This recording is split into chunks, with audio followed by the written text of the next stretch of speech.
अस्सलाम वालेकुम। Impression material हमने पढ़ लिया डिटेल्स में। अगर आपने वीडियो नहीं देखी तो जाके पहले वो देख लें। अब हम पढ़ने जा रहे हैं इम्प्रेशन ट्रेस। देखो, इम्प्रेशन मटेरियल के लिए कोई कंटेनर चाहिए, कोई व्हीकल चाहिए कि इम्प्रेशन मटेरियल को कैरी करे। तो उस कंटेनर को, उस व्हीकल को आप इम्प्रेशन ट्रेस कह सकते हो। तो चलो देखते हैं, इम्प्रेशन ट्रेस को डिस्कस करते हैं।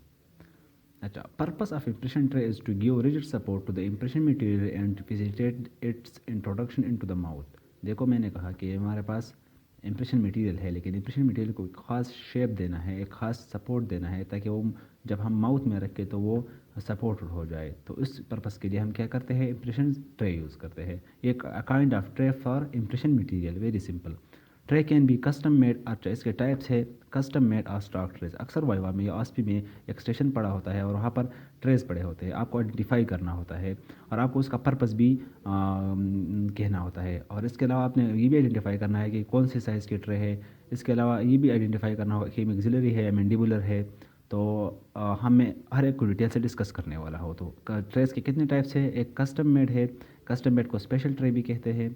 और एक स्टॉक ट्रे है या प्रीफॉर्म ट्रे है। कस्टम ट्रे को स्पेशल ट्रे इसलिए कहते हैं कि ये हम एक पर्टिकुलर पेशेंट के लिए बना देते हैं। एक पेशेंट की ओरल की जो इनाटमी है ना, उसको देखकर उसकी नीड के मुताबिक हम एक कस्टम या स्पेशल ट्रे पेशेंट के लिए बनाते हैं। ये मोस्टली एक्रेलिक से बना होता है।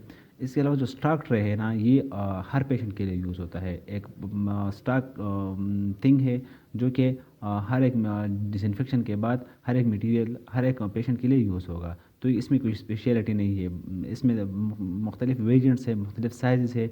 जो साइज़ जिस पेशेंट पर फिट आता है तो हम उसी के मुताबिक वो स्टॉक और प्रीफॉर्म ट्रेज यूज़ करते हैं। तो आगे डिटेल में मैं डिस्कस करने वाला हूँ। अच्छा, पहले जो है वो एक स्पेशल ट्रे या custom tray. Special tray also called custom tray, इसको कस्टम ट्रे भी कहते हैं। They are made from self cure acrylic. देखो, एक्रेलिक के एक हीट क्योर है, एक सिल्क क्योर है।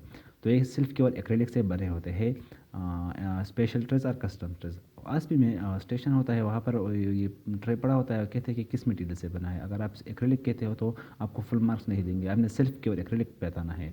Custom tray can be trays are produce on study cast. ये किस चीज़ पर प्रोड्यूस होते हैं? ऑन स्टडी कास्ट पर, जिस चीज़ को हम स्टडी करते हैं उसी पर बनाए जाते हैं। तो एक काइंड ऑफ स्पेशल ट्रे है।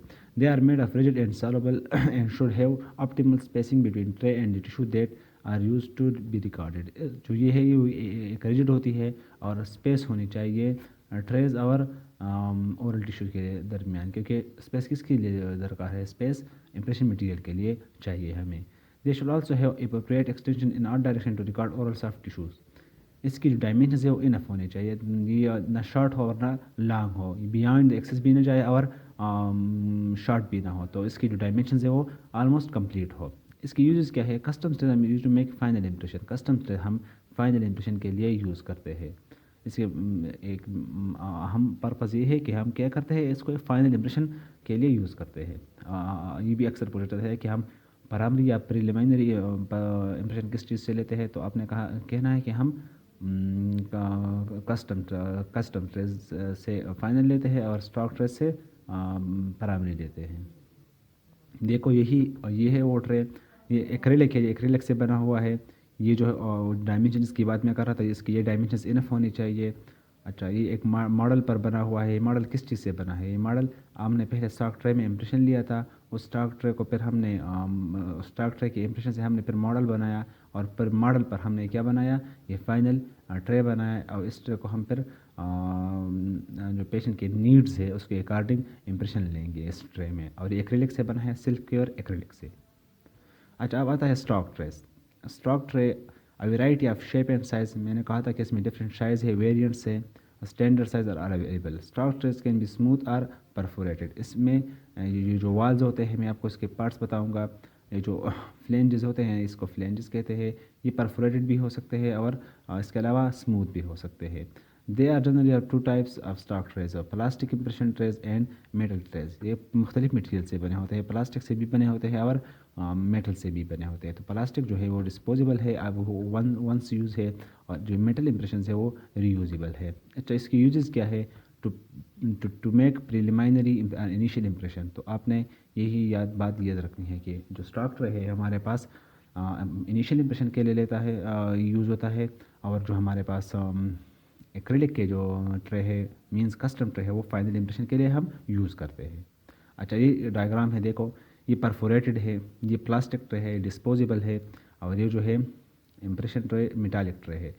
देखो ये हमारे पास अपर है मैक्सिलरी और ये लोअर है मैंडिबुलर। आपको किससे आइडेंटिफाई कर सकते हो? देखो यहाँ पर टंग के लिए स्पेस दिया गया है, ये जो स्पेस है ये टंग के लिए है, और यहाँ तो पैलेट है तो पैलेट के लिए ये जगह है। तो आपने इस गैप से, गैप कहाँ पर होगा? टंग में, नीचे टंग है तो गैप जिसमें होगा वो मैंडिबुलर होगा, और जिसमें गैप नहीं होगा तो मैक्सिलरी होगा। इसके अलावा इसमें परफोरेशन है। परफोरेशन किसके लिए है? ये रिटेंशन के लिए है, मटेरियल को हमें रिटेन करना है इस ट्रे के साथ। इसमें मुख्तलिफ साइज़ है, ये स्मॉल है, ये मीडियम है और ये लार्ज है।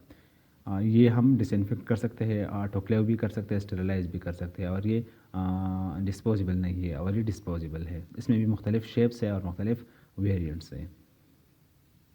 अच्छा, प्लास्टिक ट्रे।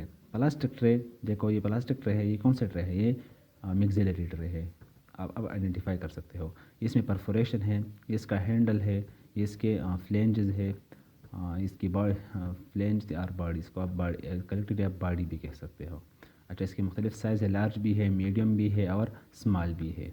अच्छा, दीज ट्रेज आर इधर टू शॉर्ट और टू लॉन्ग। ये ऑलमोस्ट एग्जैक्ट नहीं होते, ये इसमें हम फिर मॉडिफिकेशन भी कर सकते हैं। ये कभी लॉन्ग होते हैं और शॉर्ट होते हैं। लॉन्ग किस जहाँ पर नीड के मुताबिक ये बनाए जाते हैं। आपके पास अगर पेशेंट आता है तो आपके पास मुख्तलिफ वेरिएंट्स है, तो आप पेशेंट के मुताबिक कोई ट्रे उठा सकते हो और उसके मुताबिक वो एडजस्ट कर सकते हो। Modification can be done by cutting it back और by extending the paper using a rigid thermoplastic material like green stick का ट्रेसिंग कंपाउंड। देखो ग्रीन स्टिक जो है हमारे पास एक इम्प्रेशन कंपाउंड है। इम्प्रेशन कंपाउंड के दो फॉर्म्स है, एक कंपोकेक है और एक ग्रीन स्टिक है। तो कंपोकेक जो है उसे इम्प्रेशन कंपाउंड कहते हैं, वो हाई फ्यूजिंग है, और ये जो लो फ्यूजिंग है ग्रीन स्टिक उसे कहते हैं। ये मैं आपको आगे इम्प्रेशन मटेरियल में डिटेल से पढ़ने वाला हूँ। तो हम ये जो इसमें हम मॉडिफिकेशन कर सकते हैं। ये भी अक्सर बोला जाता है कि हम कौन से ट्रेस मॉडिफाई कर सकते हैं। तो प्लास्टिक ट्रे हम मॉडिफाई कर सकते हैं किस चीज़ की से? ग्रीन स्टिक से। ग्रीन स्टिक को हम ट्रेसिंग कंपाउंड भी कहते हैं, क्योंकि ये ट्रेस करता है कि और टिश्यूज़ कहाँ तक एक्सटेंड हुए हैं। These are for single use, वही बात डिस्पोजेबल है। Mostly are perforated and made up by polymeric material. Polymeric material से बने होते हैं, फॉर एग्जाम्पल नायलॉन से। अच्छा, ये मेटालिक ट्रे है, ये मैंडिबुलर मैक्सिलरी है और ये मैंडिबुलर है, ये भी परफोरेटेड है। और ये इसमें रिटेंशन के लिए ये मैकेनिकल रिटेंशन करता है। अगर आपने वो एडिशन देखा है तो वहाँ पर मैंने इसी सारे कंसेप्ट बताए हैं। तो ये क्या है? ये परफोरेशन है। परफोरेशन किसके लिए है? ताकि हमारे पास जो मटेरियल है वो रिटेन हो जाए और हमें ट्रे एडहेसिव यूज़ ना करना पड़े। अगर यहाँ पर परफोरेशन नहीं होता तो फिर हमें ट्रे एडहेसिव यूज़ करना होता।